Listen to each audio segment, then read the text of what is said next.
it would surprise people how silly and fun he can be too. Like, um, he likes to sing between takes.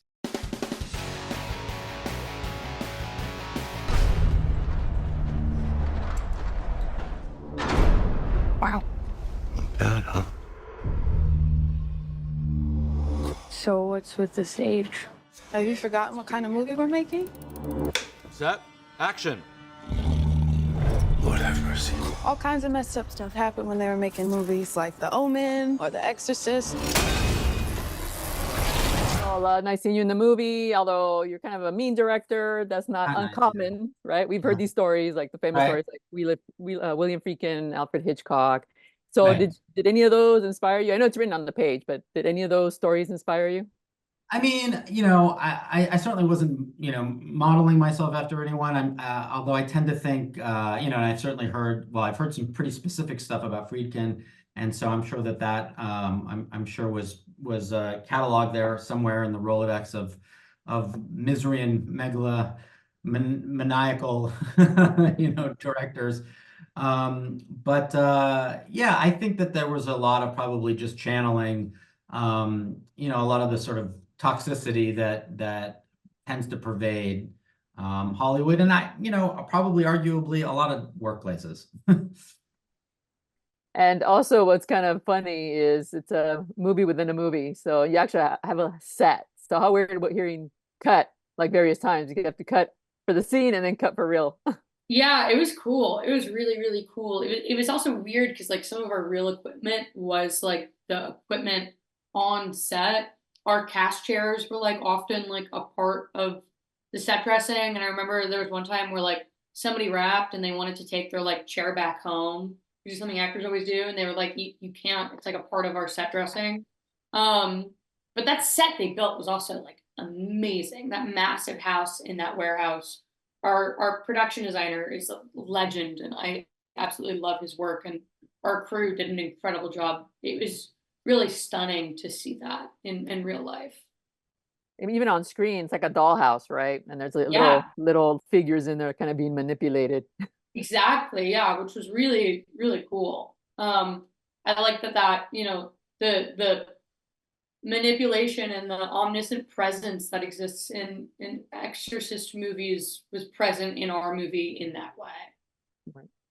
And also Now, the characters are like, sorry, no, go ahead. the characters are like following this generational trauma almost, like playing the parts they're expected to play or choosing to fight against that. Right. Which I think the dollhouse also represents in a way. It's like, are you going to be willed to do something, or are you gonna exist in your own free will, which I think is something that Lee does. And how weird was it shooting a movie within a movie? Because it's on the movie set. Yeah, right. I mean, it's a little weird, I guess, because yeah, it's like you're on a set and then you're on the set of the set. But it's also once you're sort of shooting the film within the film, it just feels a lot like making a film. And certainly having directed, it felt kind of just like directing once you're doing that. And then you cut, and then the beauty of it is you don't have to do any work.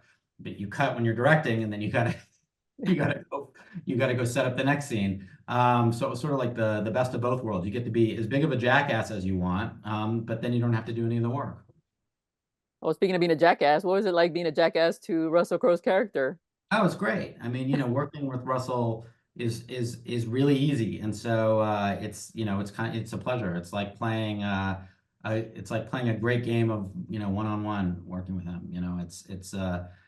Your game is elevated, and it's very symbiotic. He had asked me to do the part, and I think somewhere he knew that we would we'd play well together.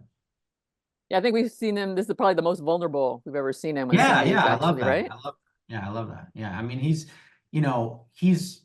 a very convincing actor, and so if you're someone who gets into your role and you're working with someone who you fully believe, then it's a very easy job. It's much harder when that isn't the case, because I know people ask like, oh, intimidating? Well, first of all, I mean, I've known him for a very long time, Mm. but he's fully committed to his craft, as it were, and you know, if you're the sort of actor who can who listens to other who's in the scene, you know, when the camera's rolling, you know, everything else goes out, right? And you're just there. And that's great. It's when you have two guys or several people and they're all in their own different scene or something, that's when stuff starts to go haywire. So what was it like seeing Russell Crowe possessed? I mean, he's scary on screen, so I don't know what he looked like on the set. It was great. I mean, yeah, he's really dedicated and really focused, but I think it would surprise people how silly and fun he can be too. Like, you know, he likes to sing between takes. And he, as far as the intensity of it, like always made sure that I was okay and I always felt very looked out for by him. Which is great, but he also likes to try different things. It wasn't like every take was the same thing, which was fun to watch. Like he got really experimental in his delivery, which was exciting.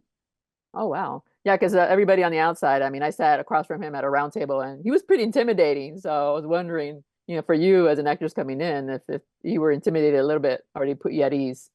No, yeah, no, I don't, I understand how he can be an intimidating guy, but I don't think either of us were very intimidated. You know, we have a really natural chemistry and are able to build a really natural rapport. And I don't think either of us were afraid of communicating or working alongside the other, you know, as far as coming out, figuring out where these characters were coming from or trying new things. I thought he was a really great scene partner. And it was really fun to get to play with him. And he was very generous and giving and loved dropping little bits of wisdom.